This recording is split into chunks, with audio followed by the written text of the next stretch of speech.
estamos de volta. Eu só quero fazer uma correção. Agora eu fui orientado de que o sorteio do voucher para a estadia de uma diária no hotel de luxo vai ser feito separadamente. Então, nós vamos sortear os 2 kits para os livros.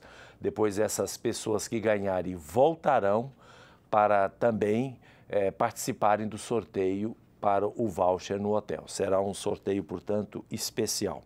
E no site da TV Horizonte, você pode assistir ou rever os programas anteriores. É só acessar tvhorizonte.com.br/questões de fé. Bom, completando os nossos convidados de hoje, com quem nós vamos conversar daqui a pouco, depois do VT, o diácono permanente, o Glevison Felipe de Souza, além daquilo que nós já falamos do seu diaconato permanente, ele tem como missão principal assessorar a pastoral carcerária na arquidiocese. Aliás, vai ser muito bom a nossa conversa hoje sobre a campanha da fraternidade, porque a diaconia é exatamente uma palavra grega que significa serviço. E a campanha da fraternidade fala exatamente disso. Portanto, o diácono é exatamente a instituição da igreja que cuida do serviço, o serviço que a igreja presta à sociedade.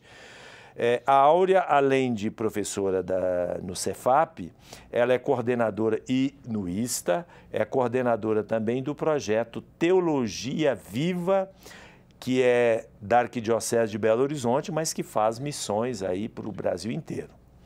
E o leigo Paulo Augusto da Silva, coordenador do Colegiado de Leigos, é também membro do Conselho Administrativo do Vicariato Episcopal para a Ação Pastoral da Arquidiocese de Belo Horizonte e, portanto, ligado ao fato do serviço, né, que nós vamos conversar daqui a pouquinho. Mas antes de conversar, nós vamos ver o VT oficial da campanha da fraternidade.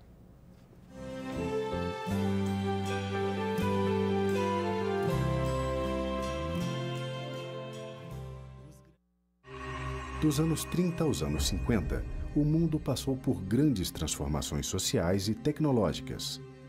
O avanço da industrialização, as reformas e mudanças políticas, as guerras entre nações, a modernização e ampliação dos meios de comunicação foram os primeiros passos para a globalização do planeta.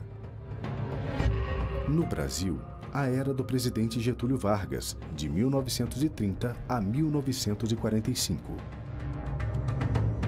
O início da urbanização, o modernismo na literatura e na pintura, e a participação do país na Segunda Guerra Mundial foram apontadas como novas realidades e grandes desafios pastorais. A sociedade mudou e a Igreja se deparou com novos desafios. A resposta da Igreja veio na forma de iniciativas organizacionais e articuladoras de sua ação, como a criação da Conferência Nacional dos Bispos do Brasil, a CNBB, em 1952. A mobilização dos leigos por meio da ação católica especializada e outras ações para responder a problemas mais específicos.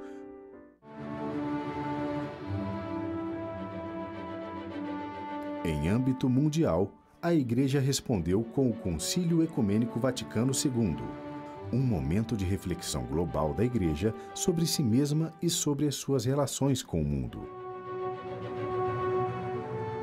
São João XXIII convocou o concílio em 1959. Os trabalhos começaram em 62 e encerraram-se 4 anos depois, em 1965.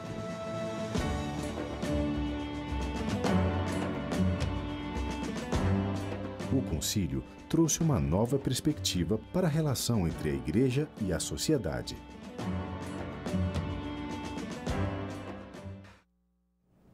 Muito bem, a minha proposta agora, como primeiro tema da nossa conversa, com intervenção bastante livre de todos, não precisa que eu indique, né? É exatamente o seguinte: há 50 anos atrás, e a campanha da fraternidade, com este tema Igreja e Sociedade, quer exatamente comemorar, são 50 anos, o concílio termina em 1965, exatamente ele termina no dia 8 de dezembro de 1965, de tal forma que esse ano de 2015, exatamente no dia 8 de dezembro, nós comemoramos os 50 anos do encerramento do Concílio Vaticano II. E tudo indica que as duas grandes, que aliás são as duas grandes constituições, documentos do Vaticano II, a Constituição Dogmática Lumen Gentium, a Igreja olhando a si mesma, e olhando para o mundo, Gaudium et Spes, que é a Constituição Pastoral Gaudium et Spes, que é o objeto desta memória que a campanha da fraternidade está fazendo. A minha primeira colocação é o seguinte: 1965, 2015.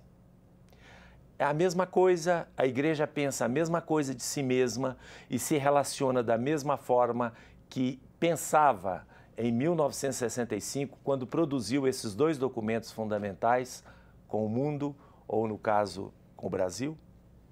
E aí eu coloco para vocês, é a mesma coisa ou não é? Começa com a Aura, então, né? Tá bom. Eu espero que não, porque 50 anos no nosso tempo, na nossa sociedade, onde tudo acontece tão rápido, 50 anos é muito tempo, muita coisa aconteceu nesses 50 anos. E a igreja precisa estar acompanhando esse tempo. Não é? No concílio, todos nós fomos convidados por João 23, aliás, já antes do concílio, no tempo preparatório, na fase preparatória, a olhar para os sinais do tempo, para ver o que estava acontecendo, para que houvesse alguma mudança no sentido positivo dentro da igreja. Então, eu acredito que a igreja daquela época não é, num certo sentido, a mesma igreja de hoje. É uma igreja, ela é sim a mesma igreja, na sua essência, identidade e essência, né? Identidade mais profunda, mas também ela precisa, para continuar a ser a mesma essencialmente, ela precisa modificar nas suas linguagens, ela precisa se modificar nos seus métodos, no seu modo de sair e de ir de encontro ao mundo, aos homens e às mulheres deste tempo. Parece que você está querendo falar, né?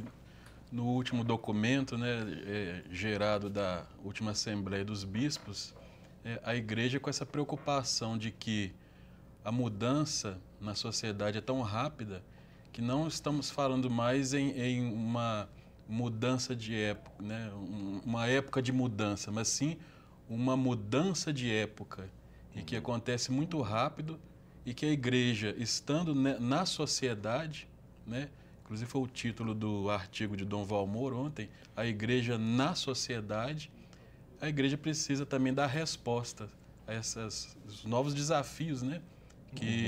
E a mudança também tem que ser desafiadora para a Igreja, para não olhar só para si, para os seus problemas, as suas estruturas, mas também dar um passo adiante e ver essa sociedade que a gente olha cada dia e percebe tantas coisas, tantas modificações, né, para mal e para o bem, né?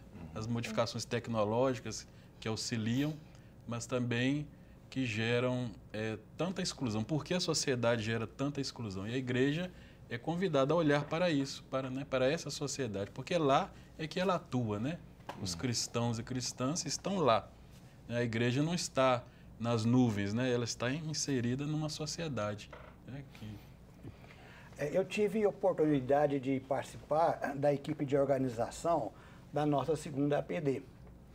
E nós fizemos consultas às paróquias e havia uma pergunta que foi tabulada por idade. A pergunta era se a igreja era mais acolhedora.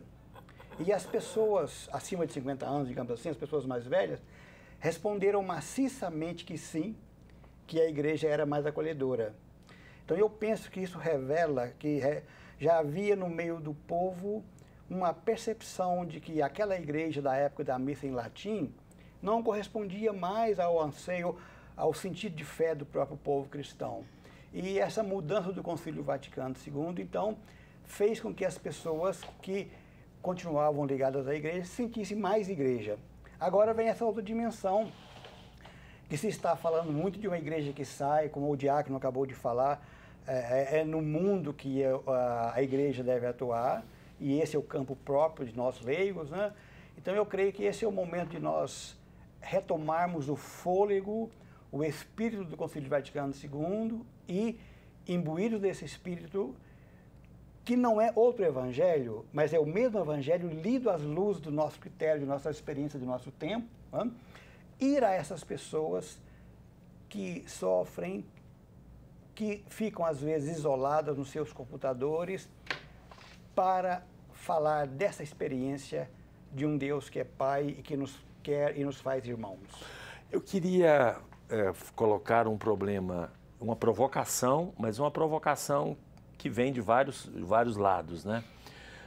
Nós estamos falando de igreja, sociedade, falando do serviço, etc. E isso, naturalmente, faz parte da nossa missão de igreja, da diaconia da igreja, mas há um problema que o Papa também tem falado, ele que fala muito a igreja em saída, a igreja nas periferias do mundo, ele também já falou várias vezes, insiste muito nisso, que não somos uma ONG.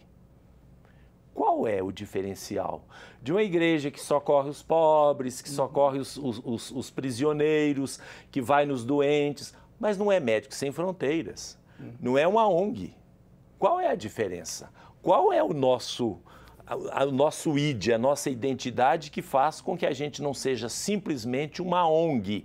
Porque normalmente as pessoas hoje, como se fala muito de ONG, e é tudo ONG para lá, ONG para cá, e tem verbas para as ONGs, evidentemente, né?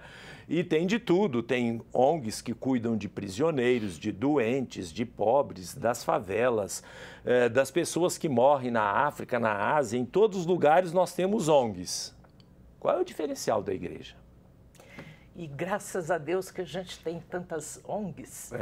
Esse é um fato muito interessante que nasceu no século XX, essa sensibilidade. Quase final do século XX, pois né? Pois é, essa super sensibilidade do mundo todo em relação ao outro ser humano, especialmente ao ser humano que está sofrendo, né? É um valor ético humano. E eu acho que a gente precisa valorizar, e a igreja valoriza, e acho que o Papa também valoriza isso. Quando ele fala, pelo menos eu entendo assim, que a igreja não é uma ONG, é que o nosso trabalho tem outro objetivo, além daquele de oferecer um consolo. Ou outra motivação. Outra motivação. Outra motivação, mais do que objetivo. Talvez o objetivo seja até o mesmo, né? Mas a motivação é outra. Outra motivação, mas talvez também outro objetivo. O nosso, eu acho que é anunciar Jesus Cristo, é anunciar o amor de Deus. É diferente. Tá, então nós vamos deixar, eu sei que a provocação é boa, dá mais, começa a vontade de falar. Nós voltamos daqui a pouco, continuando um pouco essa colocação muito bem, que eu acho muito bem dentro do tema. Igreja e sociedade, serviço, ONG faz isso. Qual a diferença nossa? Voltamos daqui a pouquinho para conversar sobre este tema.